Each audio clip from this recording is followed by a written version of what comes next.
Hello and welcome to another edition of Santos on Sports. Yes, we're alive and well. Along with my partner, Chris Santos, I am Paul Santos. Hey, it's going to be a lot of fun today because the Red Sox are on a roll. The Patriots are about to get their season started. Chris Santos' Dallas Cowboys are starting right out of the gate with the Philadelphia Eagles, the defending Super Bowl champions. So there's a lot to talk about today here on Santos on Sports. So, Chris, how have you been? Hey, Paul, it's been that kind of a summer. Very busy, a lot of traveling, getting some things done. I know me and you have not been able to ding and dong, mix and match, and figure out some kind of schedule for us. But it's NFL and college football season, and that just means big, big weeks ahead. And looking forward to it. It started for me, obviously, on Saturday. It went last night with a nice Notre Dame versus Miami game. Watched that one, had a lot of fun. Now looking forward to, obviously, Thursday night, Cowboys and Eagles to start. And then, of course, Sunday, the slew of week one in the NFL. So, yeah, it's just a lot of fun. I know you've been following your Red Sox. You've had your ups and downs. You go to Baltimore and beat them pretty good. Then Baltimore comes here and beats you pretty good. It's been back and forth, even with that, with the Red Sox. So, yeah, a lot to talk about in today's show. So, looking forward to it. There's the number down below, 774-218-3393. Call us if you get a chance. We'll start with Paul. And where do we want to start first, Paul? Red Sox, Patriots? Well, I think we're going to start with the Patriots, but Okay. before we go with the Patriots, I really don't think that your Dallas Cowboys have a chance against the Eagles on Thursday. I'm sorry to say that. Well, I'm hoping for, one of those too much celebration, big hangover from last year for the Eagles. And then, we come out and just surprise people. So we'll see what it looks like. We got to get off to a good start. And hopefully, with Dak being back, we get a little bit more offensive minded than last year. Of course, the loss of Micah Parsons hurts, but we'll just have to see what this new head coach, Mr. Schottenheimer, brings to the table if you're a Cowboy fan. Well, as far as the Patriots are concerned, Yes. We Patriot fans are optimistic about this year. Obviously, we got the new head coach, Mike Vrabel. Things have turned around from last year, which was an absolute disaster. Back-to-back 4-win seasons, the last year with Belichick. And, of course, last year was a disaster, as we said.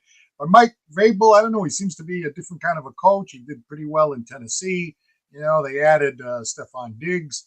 We're still kind of, thinking about the quarterback. The jury's still out whether or not he has that it factor gene. But, the Patriots' schedule is a little on the soft side. So you have to figure that they have a chance to be around 500 and battle for a playoff spot, don't you think? I'm going to give you my first stat of the NFL season, Paul. It's coming to you right now. Right now. Okay? Right now. So the easiest strength of schedule in the AFC belongs to the New England Patriots this year. The easiest schedule in the league. In the AFC. AFC. Not in the league, in the AFC. That's number one. Number two, the team that has had the easiest schedule in the AFC, okay, has finished with a winning record 7 straight years in a row. Wow.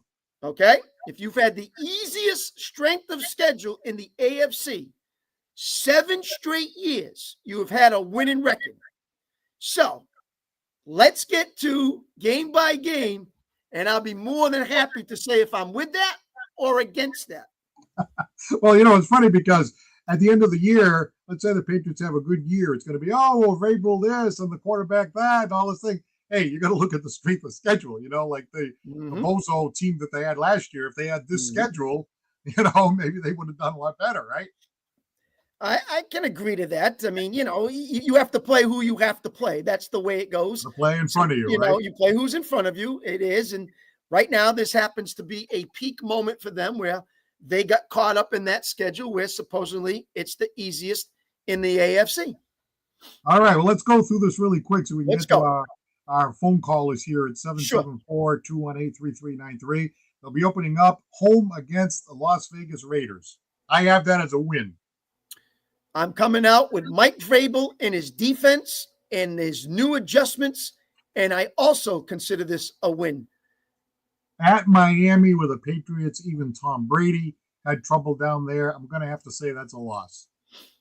Paul, I'm 2 for 2 with you. I'm going with that as well. So we're 1-1 after 2 games. Now, the Pittsburgh Steelers game, I don't know. I got a queasy feeling about the Pittsburgh Steelers game. I don't know why. They have a good coach there. They're always trouble. They were 10-7 last year. I know the Patriots are favored in that game. I think the Steelers are going to come up and steal that one. I'm going to go with the Steelers. Okay. You got Aaron Rodgers now on this team. You got DK Metcalf. You got a couple of new faces there. But I don't think Aaron Rodgers is Aaron Rodgers anymore. I'm taking the Patriots in this one. All right. And I'm going 2-1 right now. All right. Home against Carolina. I say win. I am going with that one too. I have them at 3-1 after 4 games. At Buffalo. I'm afraid not. I think Josh Allen in Buffalo is still the team to beat in the AFC. I like that they signed James Cook. They got a lot of other young kids who are now becoming veterans and getting more experience. I think the Bills are a very good team. I got them at 3-2 after Buffalo. All right, and I've got them at 2-3. Okay, at New Orleans. This is a tough one for me because it's on the road, but I don't trust Spencer Rattler as my quarterback if I'm New Orleans. Kamara keeps getting banged up. I know Olave is a pretty good wide receiver, but I'm not seeing enough out of New Orleans. I like the Patriots in this one. Yeah, me too. How about Tennessee? So Vrabel goes back home to this one. So that's why this is an interesting game. I don't know why, but I feel that Tennessee finds a way to win at home. It's going to be like one of those kind of 13-10 kind of games, something crazy, and they stick it to Vrabel and say, hey, you should have never left us. Okay, so I've got the Patriots winning that one. So now you and I are at the same record, right? Okay. So what are we, 3-3? Yep. Okay. Okay, let's see. Home against the Browns. I got the Pats. Well, I'm going to this one. Oh, I already have tickets for this. What does that mean? That means that when I bring my daughter, they don't lose. They will not lose this one. Usually, all right.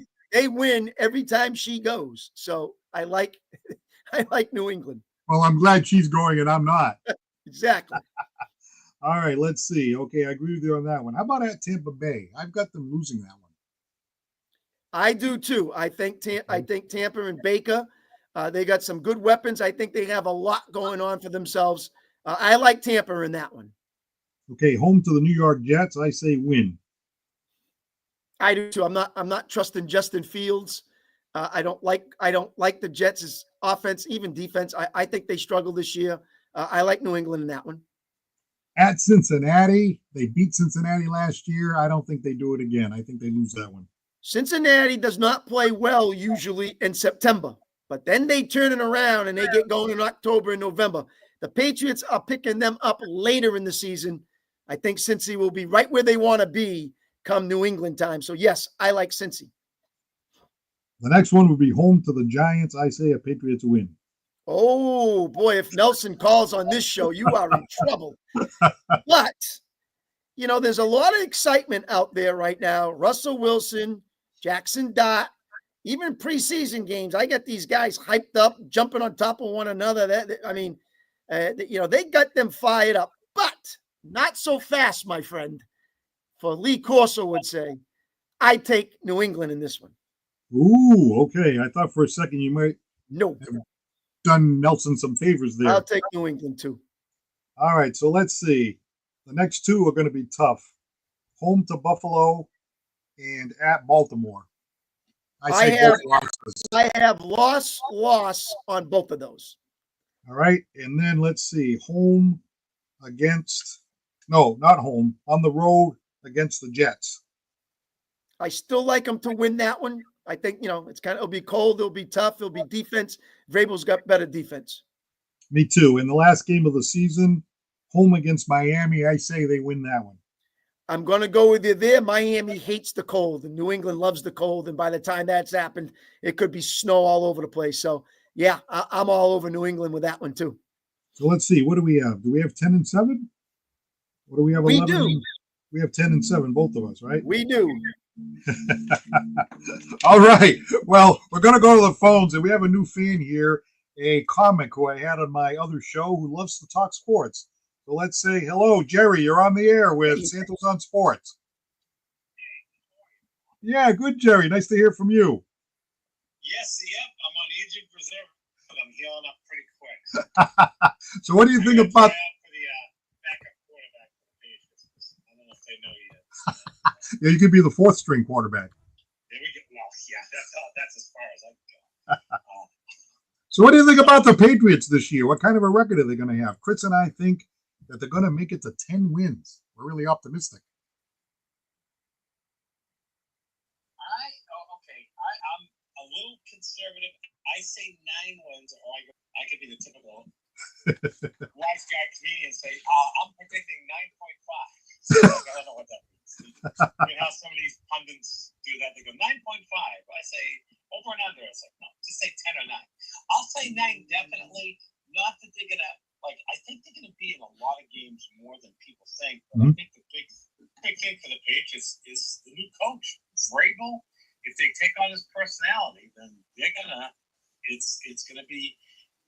You get at least 2 more wins added on to last year because of Vrabel, and then the rest of it is how Josh McDaniels works with the offense and the defense. I think it's gonna be more aggressive. I absolutely agree with you. I think things will be better on both sides of the ball, whether it's personnel or not. I think Vrabel will find a way to do his head coaching and really help out on both sides of the ball. And that's why I predict a 9-8, 10-7, because I believe it's 8.5 in Vegas on the over and under. So we're right around the same, but I truly believe the Pats will go over. Hey, by the way, I just wanted to mention, Jerry, and I'm sorry to bring this up, but last year Chris put down 5 Benjis on the Patriots on an over-under, and he missed it by 1/2 of a game. Sure did.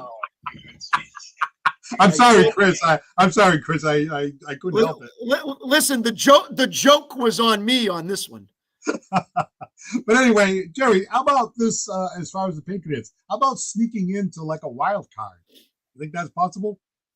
Well, I can see that happening. Yeah. If you look at it this way, the AFC South looks very weak.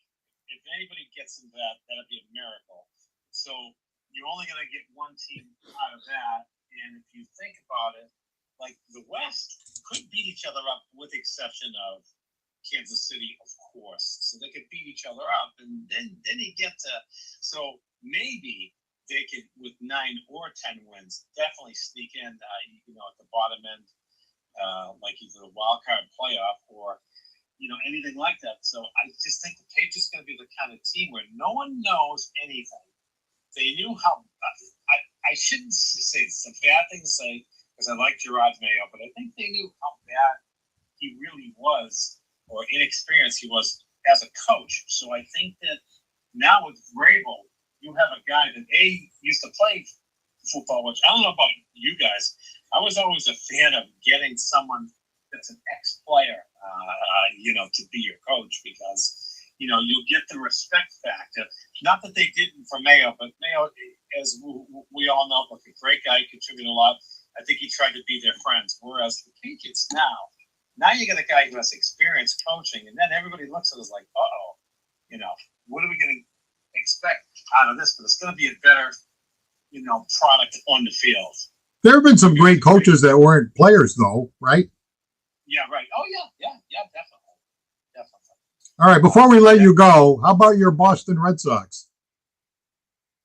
I was first disappointed that they were quiet at the trade deadline, but then I'm thinking, maybe we were wrong. Yeah, I'm not going to call Breslow right. That's like calling me the #1 comic in New England. So. No, but when you think back of say 2 years ago, they're like they should have sold these prospects and all that. I'm glad they didn't. Now, when you look back at it, right? That's right, and I think that's the most important gelling together. But however, I think the most important factor, I think people see it, is the addition of Bregman and Trevor Story as being like the leaders of the team, because all the younger kids will look up to them. No, I'm not saying disregarding any pictures or anything, but look at Bregman, what he's done for different players. He's like having an additional coach out there. Right, so real leadership.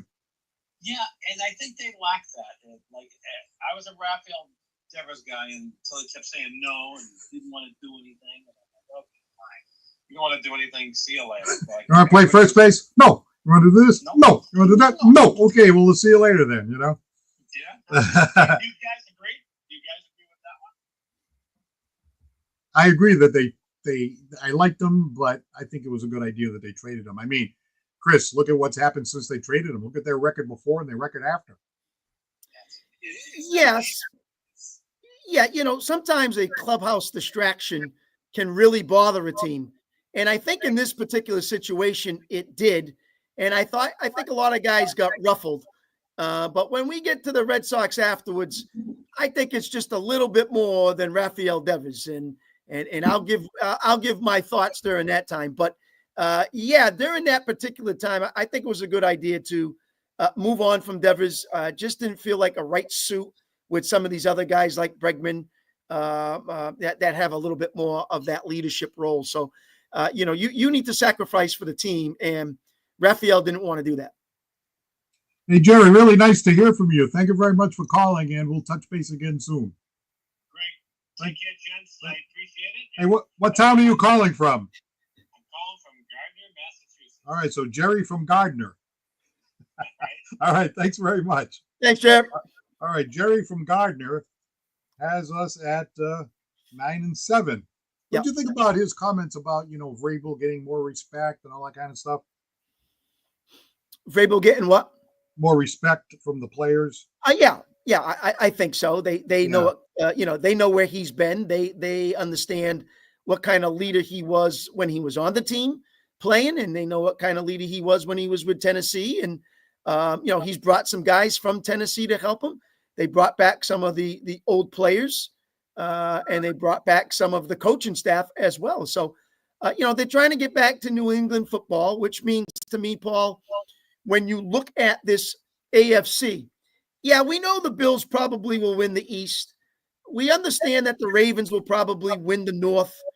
And, when you look at the West, obviously it's the Chiefs, but the Broncos are not that bad, and they're getting better. So that's a team I would watch out for.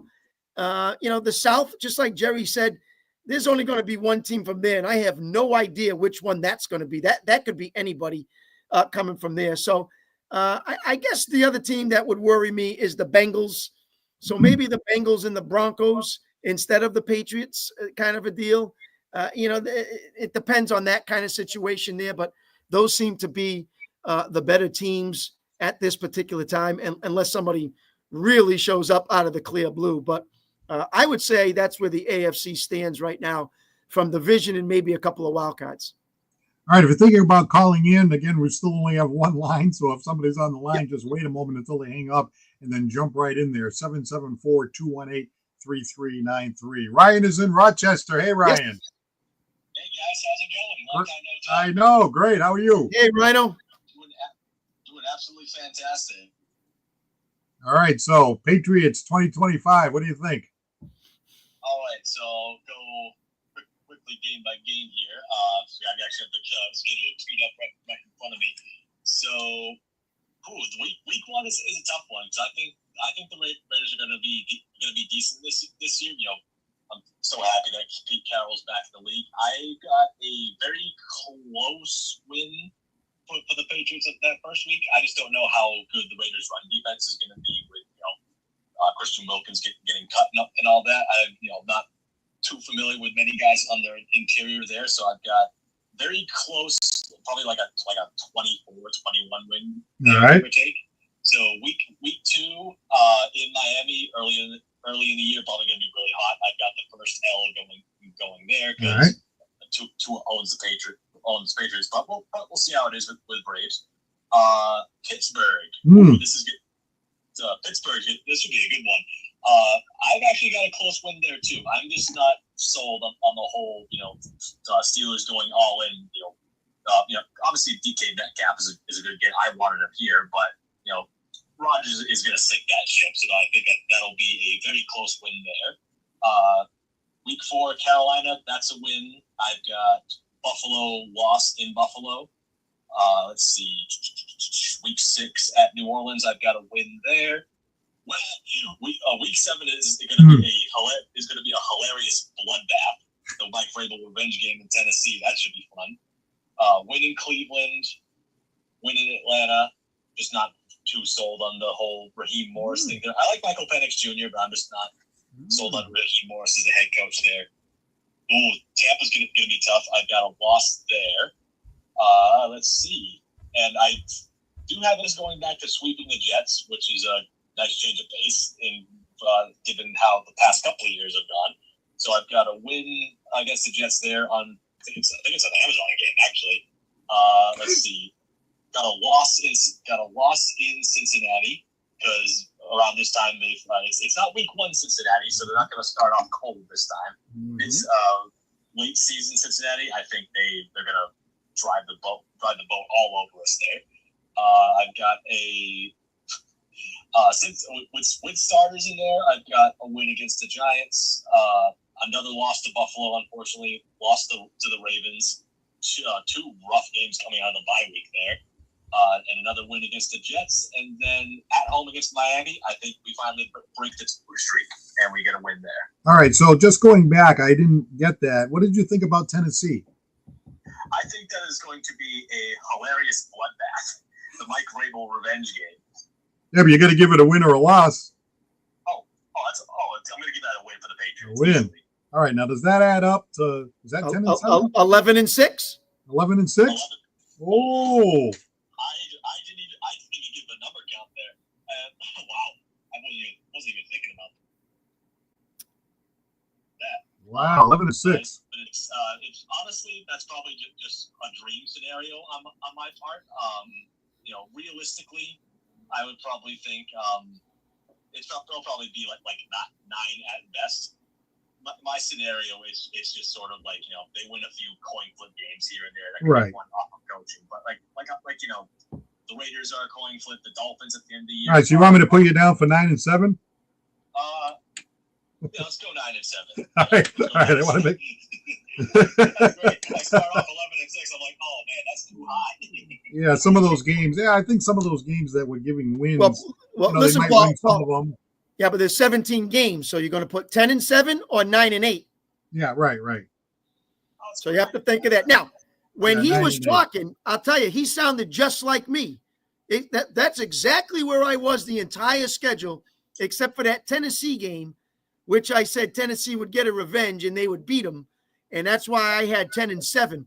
But I'll tell you, he was right on it. What I was saying, what he was saying. So, boy, I hope great minds think alike, Ryan, and it comes out true. Well, I see Lisa Corrido on there. If you want to type in what your prediction is, we'll put that down as well. I want to write all the predictions down. But yeah, I mean, I'm hoping that the last couple of games of the season are meaningful, and maybe the Patriots can sneak in the playoffs. That'll be fun. It's just going to really depend on how the rest of the conference shakes out. Because even like 7 seeds, a lot of the time it takes double digits. It doesn't have to be like 13 wins to get to the 7th seed, but usually 10 at least. Right.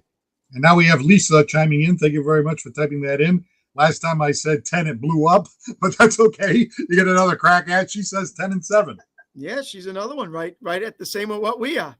Yeah, a lot of those toss-up games. If you play like 6 toss-up games, you got to figure you might split. You know what I mean? Because some of those games, like say the Pittsburgh game or the Tennessee game, we have them winning both, but maybe they could lose both or they could split. You don't really know until the season gets rolling. And again, think about Drake May. I really liked him. I thought he played well, but he really only started a game when they won 1 game.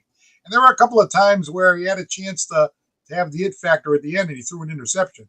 So again, I don't want to put that on him yet. I think the jury is still out. Having that it factor and not having that it factor is, hard to predict who has it and who doesn't. But I don't think we know yet. You know what I mean? Because some guys just have a knack for not throwing that interception when there's a minute left in the game. You know what I'm saying?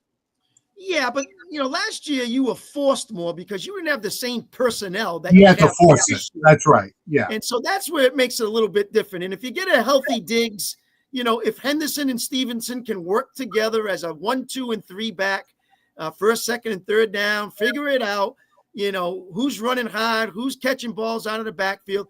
Get Hunter Henry in there. You get a couple of deep threat guys. You can maybe turn this around a little bit. Of course, they're going to rely on that defense first. I think that's where the Patriots come in and say, hey, listen, we're better this year on defense, and it's going to start with us there, and then we'll figure out our offense as we go. So I think for them, that's the way they have to look at it.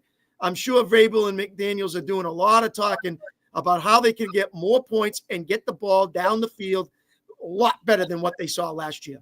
And you make a great point, too, because they had a great draft pick for that running back, and maybe they can use him out of the backfield and get the ball to him, too, and that's another threat. And, you still got Pop Douglas. I mean, he's small and everything, but he seems to have a knack for running a good route and getting the ball when you really need it. No, I agree. Even Stevenson, they signed him to a pretty good contract.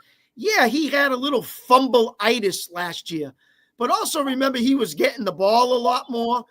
The offensive line was beat up, so he was getting popped a lot more than normal. So, a lot of things go on to that than just, give him the ball and see what happens. There has to be holes. There has to be help up front. There has to be blocking from tight ends and receivers. A lot goes on with all that stuff. So if they can get Henderson involved in the passing attack as a scat back, get him involved in some, quick pass plays, use his explosiveness, you get the power with Stevenson, a little thunder and lightning, help yourself out, and then see what happens with that passing game to go along with it. So hopefully it will be a lot better than what they were last year. All right. And Ryan from Rochester, what do you think about your Boston Red Sox? I mean, not going crazy at the trade deadlines the last 2 or 3 years. Maybe it's worked out. I hate to disagree with that, but at the same time, I've got to disagree with that. It's been a nice run, especially, it seems that, trading away Rafi Devers did kind of help the culture out a little bit. And, Roman Anthony has been on a freaking tear, but in the playoffs. And, a prime example of it was just letting go of Walker Buehler, who's been terrible this year. And, even if you hadn't got like a first baseman in the trade deadline, I just wanted a number 2 starter, and Dustin May does not count. Crochet is going to do his thing. Like I have faith in him. It's the guys behind him, like Lucas Giolito and Brian Bayo, cannot be your number 2 and 3 starters.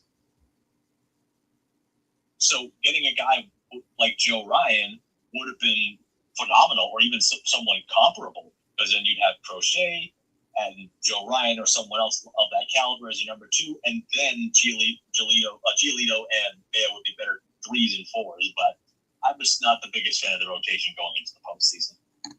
All right. Well, you think they make the playoffs? I think they make the playoffs, but at the very most, they make it an interesting wild card series. I don't fully buy into the big run, unfortunately. All right. Well, thanks for your prediction, and we hope to talk to you again soon. Absolutely. Thanks for having me on again, guys. All right. Ben is in Dartmouth. Hello, Ben. Hello, Paul. How are you doing? Good. What's going on with you? Doing well. I'm actually in college now. Just moved in. So. Yeah. Congratulations. What school are you at? Dean College. Oh, yeah. Dean College. Yeah. Congratulations. He just graduated from Dartmouth High School and is out in college there pursuing his sports broadcasting career. So good for you and all the best. Yeah. Thank you very much. Now, what about the Patriots?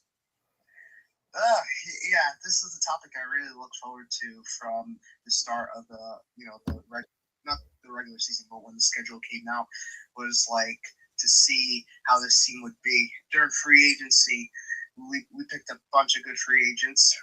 I think one of the biggest signings we picked up was Milton Williams, along with Stephon Diggs, to really enhance the offense. Along with that, Morgan Moses, too, on that offensive line to help for the offensive tackle position. So overall, I feel like this year it can go any way. It could go either 11 wins as the ceiling. I have them going 11 wins for the ceiling, but bare minimum I feel like they might go is 6 wins. So Wow. I mean, yeah. All right. So if you had to predict, right, we can't really, make predictions as the season goes along. We have to throw a Hail Mary here and come up with a number. What do you say? I'm gonna say 10. I'm gonna go with 10 wins. All on right. the year. 10 and 7. Wow, All right, another let's get Chris's comment. Well, first of all, congratulations, Ben, going to Dean. Very nice school. Been there a couple of times myself. Very close friend of mine's son and daughter have gone there. Actually, one graduated. One is still there now. So great accomplishment for you, and wish you nothing but the best there. I like the 10 and 7. Another guy, Paul, Michael Consaccio at 9 and 8. Hi, Michael. Glad that you're joining us as well. So he's another one looking at that. But I like what Ben is saying, and what they decided to do, how to make this team better. Starting up front on the offense with Campbell and some of these other new additions, and then obviously, which is your proven part of your team, which is your defense. So I think they have a good shot at getting above 500 and possibly making a wild card appearance.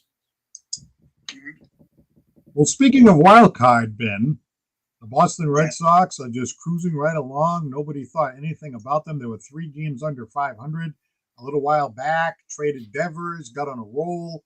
Seems to be a happy clubhouse. A lot of these young players are coming around. Roman Anthony looks like he's the real deal. Chapman is pitching like he did years ago. And I don't know. It's just an exciting team. I mean, how far can they legitimately go? Well, the Boston Red Sox, I was just watching them before I got on this call. Yeah. They're doing pretty well so far.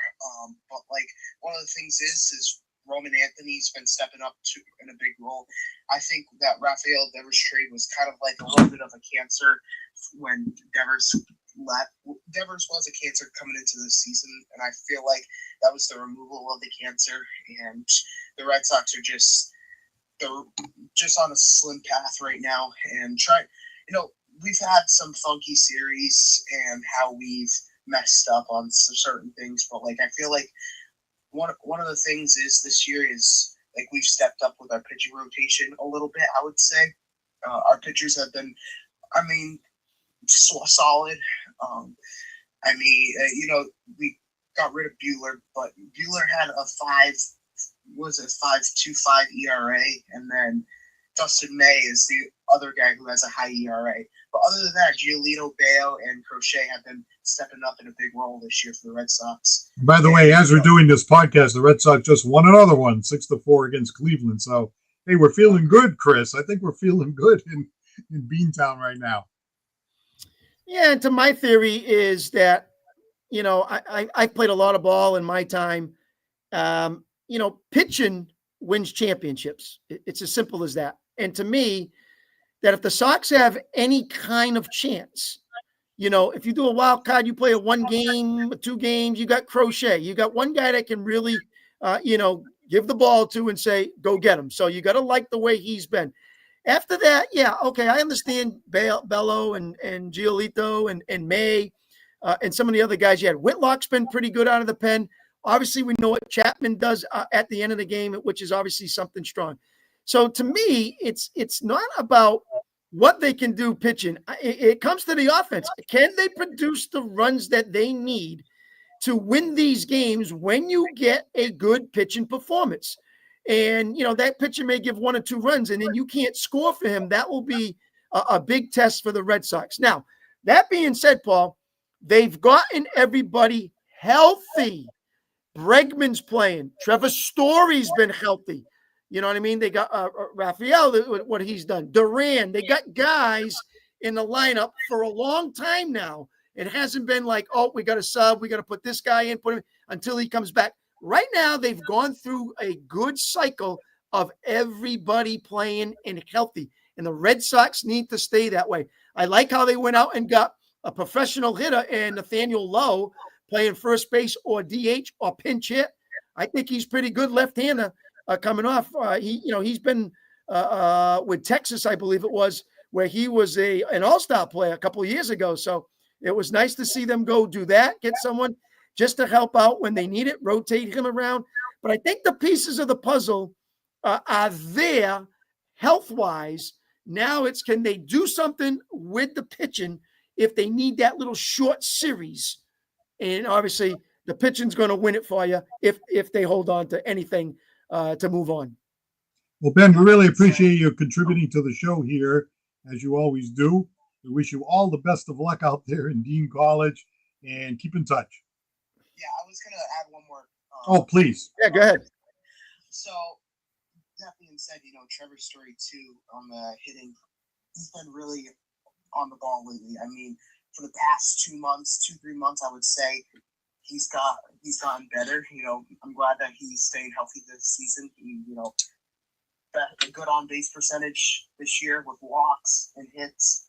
He's a great slugger too. So we can't even count them out. And also, like, Jared Duran's always stepping up in a big role, and with leading the team in on base percentage and on base percentage per slugging too. So that was a great role to fill in. So. All right. Well, good luck in Dean College, and thank you very much for calling. Keep in touch. Thank you, Paul. Thank you, Chris. All right. Ben from Dartmouth here on Santos on Sports, 774-218-3393. Good chance to call in right now. And just picking up on that, I've noticed that too. When the Red Sox play a team that has really good pitching, they don't hit the ball as well. You know what I mean? So, and you take the big home run threat out of the lineup like Devers. It's too bad that he was a cancer in the clubhouse, because that bat around the 3 or 4 hole makes a big difference. I mean, right now you're really relying on Bregman and Story to give you that power. They really don't have that big power hitter right now. And you're right, in a close game against a tough pitcher, can they deliver the offense that they need? I think that is a question. You're right. I truly believe. Let's take a look right now, Paul. If it ended today, Toronto would win the East. We understand that. Detroit would win the Central. Houston would win the West. And now that gives you the Yankees, the Red Sox, and then Seattle. So the Red Sox, one behind the Yankees, and they're 2 in front of Seattle. In the back, Texas, Kansas City, and Cleveland, who are all like 5 games behind the Red Sox. So if you think about where you're at, can you handle the pitching staff of Toronto? Can you handle Detroit? Can you handle Houston? Never mind, what we know about the Yankees and maybe even Seattle. So you have to look at what's ahead of you to say, how do our bats do against these teams? And I think that's what Cora will look at and say, hey, we might be able to pitch and hang in there, but we got to find a way to produce runs. The Red Sox strike out a tremendous amount of times. They swing and miss more than any team I've ever seen in a long time. So they got to put balls in plays. They got to bunt. They got to move. They got to do some things against these good teams and good pitching, as you said. Find a way to get some runs, and then trust what you have in Crochet, Bello, Giolito, and then out of your pen with Whitlock and get to Chapman, and then just see how the balls fall. All right, we're talking Red Sox. We're talking Patriots. What is your prediction for the Patriots this year? Most of the people are predicting either 10-7 or 9-8. Yep. I think everybody's kind of around the same area. Chris and I have 10-7, and we kind of take it from there. Jerry Caruso at 9-8, Ryan 9-8, Con Man 9-8. Thank you very much. Ben and Lisa at 10-7. What do you think? How are the Patriots going to do this year under Vrabel? Excuse me, starting very, very soon, a week from. Actually, it's this weekend coming up. It's sneaking right up on us here. So give us a call at 774-218-3393. And, of course, the Red Sox, how are they going to do? You know what scares me about this thing? I think they still have the 2 out of 3, don't they, in the wild card? It used to be a 1-game playoff. I think it's a 2 out of 3 now. Is that what it is now? Yeah. So, that 2 out of 3, those 2 out of 3s, they scare me. You know what I mean? Like, you're beating up on the Yankees and you're beating this team, and all of a sudden you're in a 2 out of 3. There's an error. Something happens. Crochet has an off day, and all of a sudden you take the 162 and throw it out the window. Yeah, but the other teams could say the same thing and throw their ace, and all of a sudden the guy has a bad game too. So that's what I'm talking about. Finding ways to produce runs, make contact, move the ball to the right side when a guy's on third, bases loaded, get something to the outfield, tag up, get a run in. I've seen the Sox many a times, just do some things. 1st and 3rd, 1 out, can't get a run in, bases loaded, no outs, can't get a run in. Those things can't happen. Those good teams find a way to produce runs, and then they let their pitching do what they can, whether it's the starter going 6, and then you come out of the pen and do your thing. So if they can find a way to do that, keep that going for themselves, yeah, I mean, anything can happen in a series, and I think the Red Sox have proven that they've got some pitching to back it up a little bit. I think Bello has been better in the second half. I think Giolito's been better in this second half. And obviously Crochet's your ace, so you know what you're getting from him. Well, whether he stinks up the joint or not, but he's gotten to you to that spot to get you there. So I think it's just a matter of putting something together offensively when you get into those series. All right, we have a very knowledgeable sports fan on the line. Let's say hello to Butch from Acushnet. Yes. Gentlemen, Yes. what's going on? How are you? How are you? Very good, sir. So Patriots first of all, we need a prediction of the Patriots. Their record. That's a tough one. That is a tough one. I really don't know. I'd like to say certainly better than last year. They only had 4 wins last year. I know. So if I say 8 wins, that's 6 more wins than last year. That's a big jump, man. I don't know. Wait a minute, you're going 8 and 9? I'm hoping, yeah. I mean, All right. just under 500. They beat some teams in their division. Maybe they lose some of them, some of the more difficult games. I don't know. What about that crappy schedule they got? Yeah, well, the schedule might be in their favor a little bit, but their offensive line, I'm not sure. I don't know. I mean, hopefully, there'll be more discipline on the teams. There'll be less penalties. They'll play a better brand of football. But we'll see. I mean, the quarterback is still very young, and we really haven't had him tested yet. Right. The defense should be a little bit better. I'm not sure. I'll tell you, you don't know. I don't know. I'm not one of those, blind loyalty guys. I take stock in, people who produce and have a little bit of a track record. I think Vrabel has a track record of being a good, solid coach, but you got to have the talent as well at this level. Yeah, well, but those are tough to predict in what you're seeing because we haven't seen them in a regular season game yet to understand. Obviously, we'll get a better proof of that come week 1. We'll get an idea of what this team is good at, what they're weak at, and how they can get better and so forth and so on. Unlike this other team in Boston, who you've been following every single day, night. You watch every game. You know the ins and outs of the Boston Red Sox. And right now, they've had a much better second half than they've had first half. And I think it's because their pitching has gotten much better in the second half. And the offense is finally healthy where you have 1 through 9 and you know who's playing every day. But to me, that pitching is going to have to come to the forefront right from the beginning, and they're going to have to find some timely hitting and produce runs, not strike out as much as they do. They got to produce runs to find a way to move on if they get to the wild card and in playoffs. There's two things with the Red Sox, and they lead the major leagues in both categories. Yep. Errors and strikeouts. That's correct. And I think that they both they kind of complement each other. They have a lot of unearned runs because of the errors, and then they just cannot consistently put the ball in play with men in scoring position, or even they still lead that MLB in strikeouts. And I just think those two categories, if they remain that high, that I just don't see how they could be successful even making the playoffs. Never mind the type of ball that they're going to have to play in the playoffs. They've really got to find a way in these last 30 games to figure out how to straighten that out a bit. They don't have enough time to totally turn it around, but putting the ball in play is huge for this team. And, when they strike out with the bases loaded with one out and they don't get any runs, night, and then the errors just giving teams 4 and 5 outs. Those are hard to overcome, but they've done it.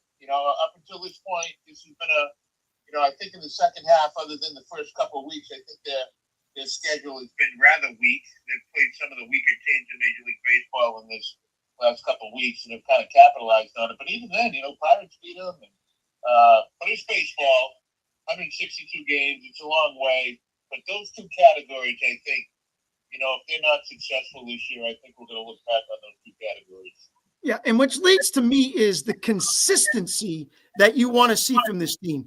You can't go to Baltimore, win 3 games, play another 2 against the Yankees, then come back home to Baltimore and lose 2 games to them, and then play Pittsburgh and lose 2 games. They got to get that track where they get a little bit consistency. Win 4, lose 1.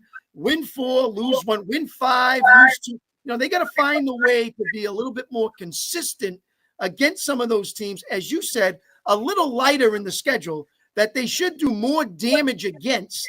And to me, it's because the offense doesn't produce enough runs, and the predictability is I'm going to strike out and I'm swinging with bases loaded instead of getting a ball to the outfield or to the right side or whatever it is.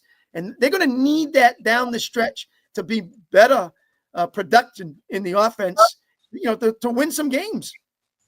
Well, one thing is for sure, they're exciting to watch and they're fun to watch. I do agree with that. I enjoy watching them. I do have temper tantrums when they strike out. They can't move the runners over or tag from third because they're striking out. And although better in the second half, their defense has improved in the second half, but they still lead Major League Baseball in errors, which again, it's tougher baseball in the playoffs, I can tell you that. Right. All right, Butch, I don't mean to cut you short, but I think Mr. Guarantee is trying to get through, and we want to make sure we get Mr. Guarantee. By the way, I haven't heard from you on Saturday morning the last few weeks. I haven't irritated you the last few weeks. It's not that you haven't irritated me, Paul. I just haven't had enough. One time he calls up and he said, "I rarely agree with you." I said, "Well, that's all right. Call me. We'll talk." All right. Hey, have a good rest of your day, Butch. Okay. Thank you very much. Thanks, Butch. Let's see if Mark is still there. Mark from Chicago. Hello. Gentlemen, how are you? Oh, it's great to hear from you. How are you these days? I'm about as bad as the Jets, but other than that, I'm great. All right. Well, I'm glad you called because, we're doing our NFL predictions for the Patriots this year, and I want to have you down here, Mr. Guarantee. So what do you think? Well, first of all, I appreciate you texting me earlier, but I'm just now getting on, so I haven't listened to the show. Mm-hmm. So it'd be good to play it back when I get home and see what's the consensus so far. Well, I don't want to, influence. Yes. But I do know Nelson from Fall River probably said they're going to win 5 games. Well, he hasn't checked in yet, actually. But yeah, we haven't heard from him yet, Mark. Maybe we got to go to the Windy City first before he comes in. Yeah, what do you say, Mark? What's your record for the Patriots? I'm going to tell you that I think they can win 10 games. All right, 10-7. Actually, you, me, and Chris all have the Patriots at 10-7, along with Ben from Dartmouth and Lisa Q. Here's what I would tell you is I think you sweep the Jets. I do think you split with Buffalo, and I'm going to give them a loss at Miami, but I think they could actually take both of those games. Mm-hmm. But I'm going to give them 4 wins in the division. Okay. Then if you back up outside of the division, they beat the Raiders at home, and these are my opinions. I think they beat the Steelers and the Panthers. They win at the Saints, and I'm going to say at the Titans, maybe that's an upset loss. They win against the Browns and the Falcons, a loss at Tampa Bay and a loss at Cincinnati, and a win at the Giants and a loss at the Ravens. And I think that gets you to 10-7. All right, reasonable assessment. Now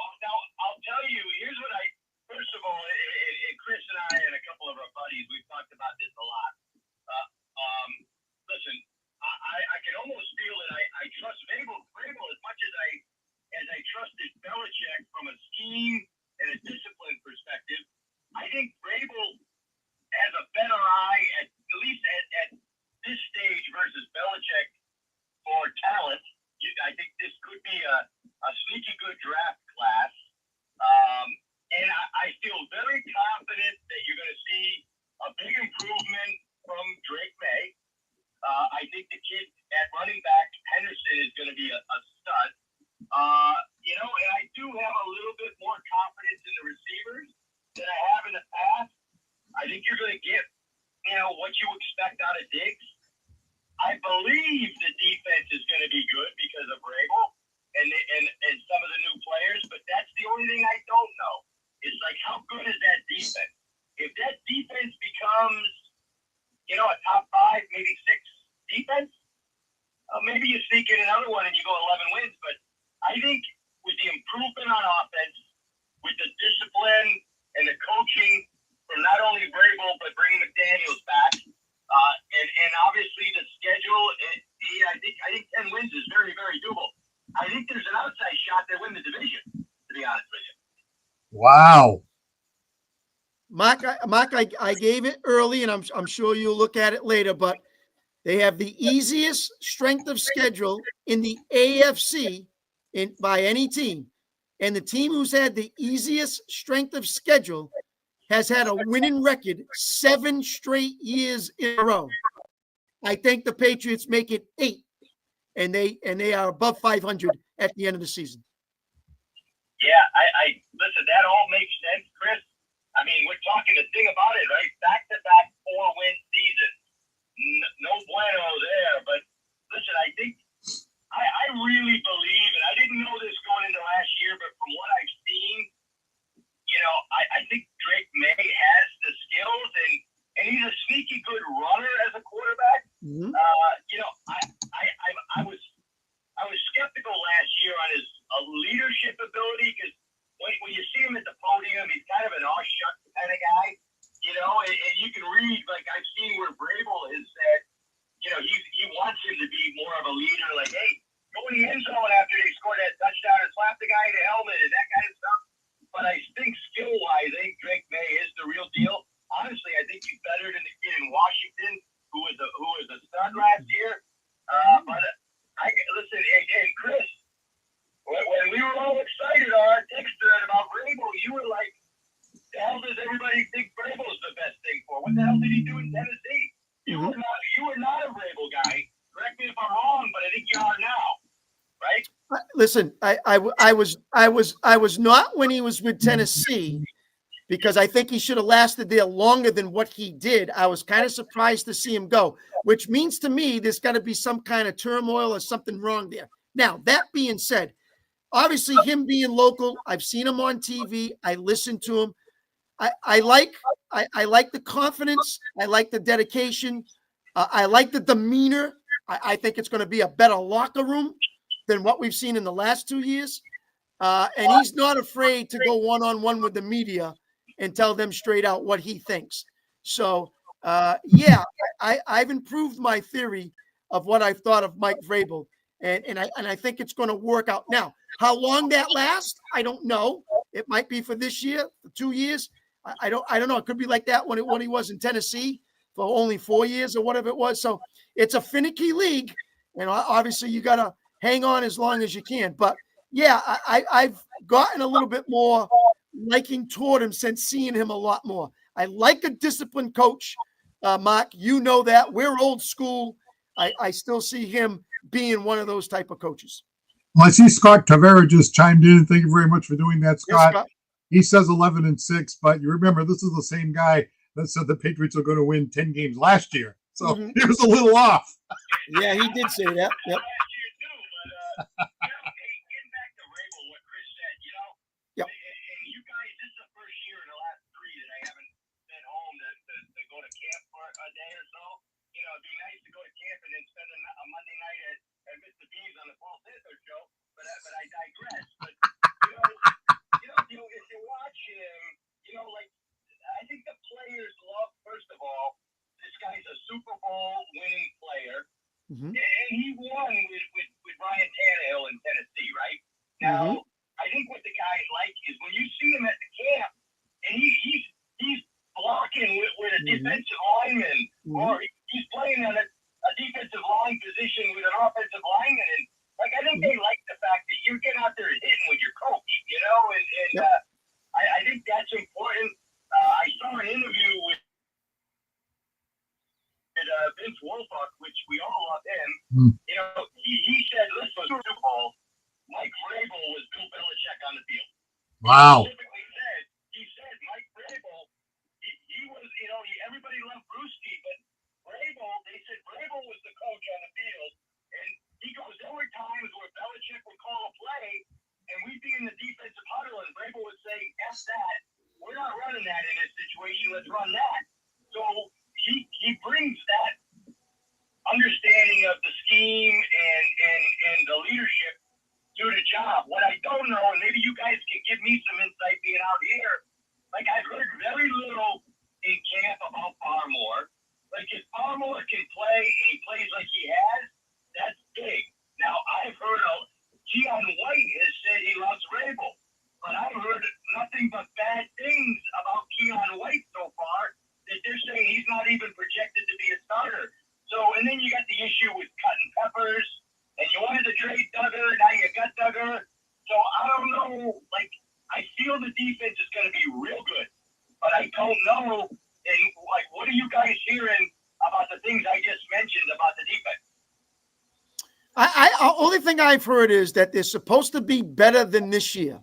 They're supposed to have some guys that come in that Vrabel got that he really enjoys, whether it was the draft, whether it was from other teams, and they will be better. Now, the Barmore thing I haven't heard about, and even White I haven't heard much about. And usually that would be some big talk around here. So it's been kind of quiet, a little bit under the radar, other than that their defense is supposed to be better than last year. So looking forward to see if that goes in that right way.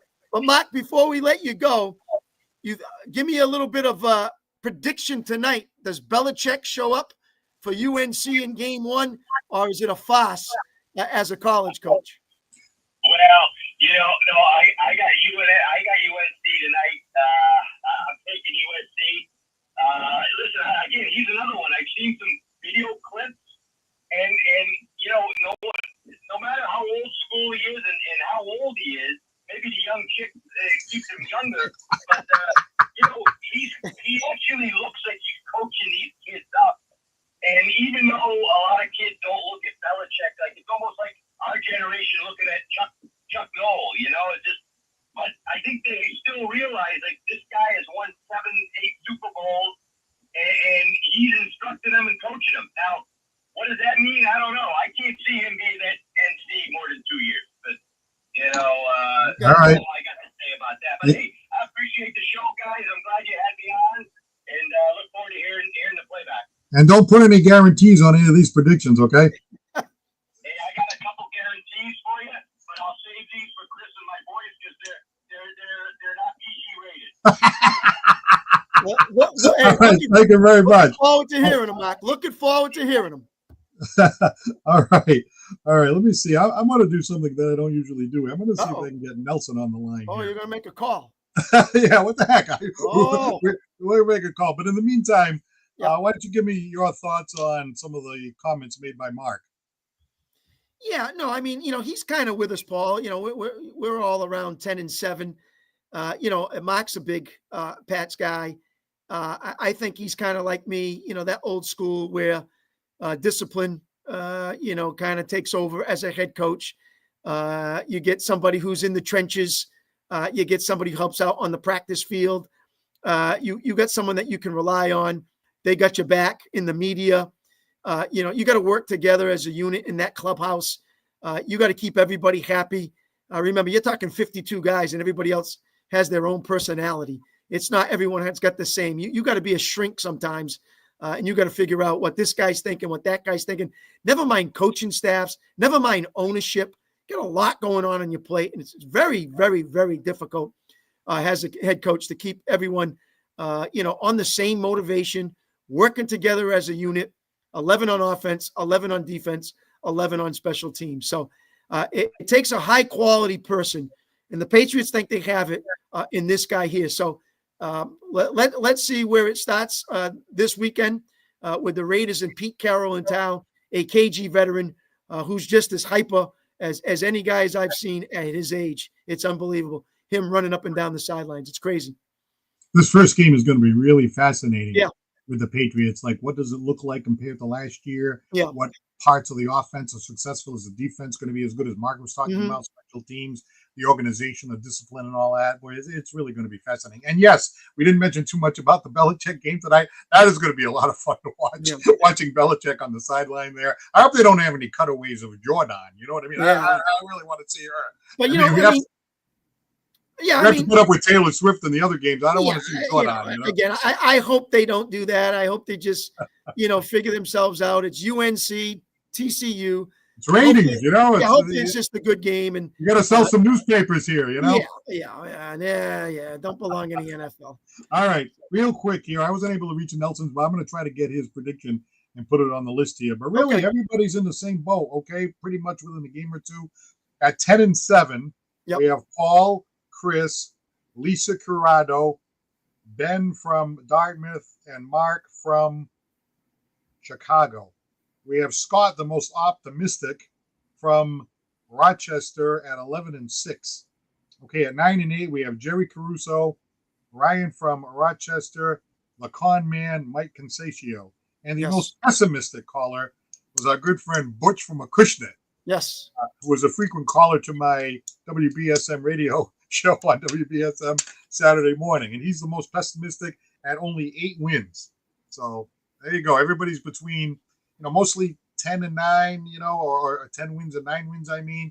A couple of outliers at 11-8. But, it really does come down to those few games in the middle that determine whether or not you're a playoff team or not. That's what it comes down to. And it comes down to a few plays within those games that end up deciding whether you're in there or not. Listen, let's hope that it looks like that come middle of the season toward the end of the season, and it's not a debacle. So, I just think it has to be better than the last 2 years. I can't see it not being, but things have surprised me before. So that I'm sticking with that number at 10-7 and see how it goes. All right, I'm sorry, Chris, but get ready for a butt whipping on Thursday.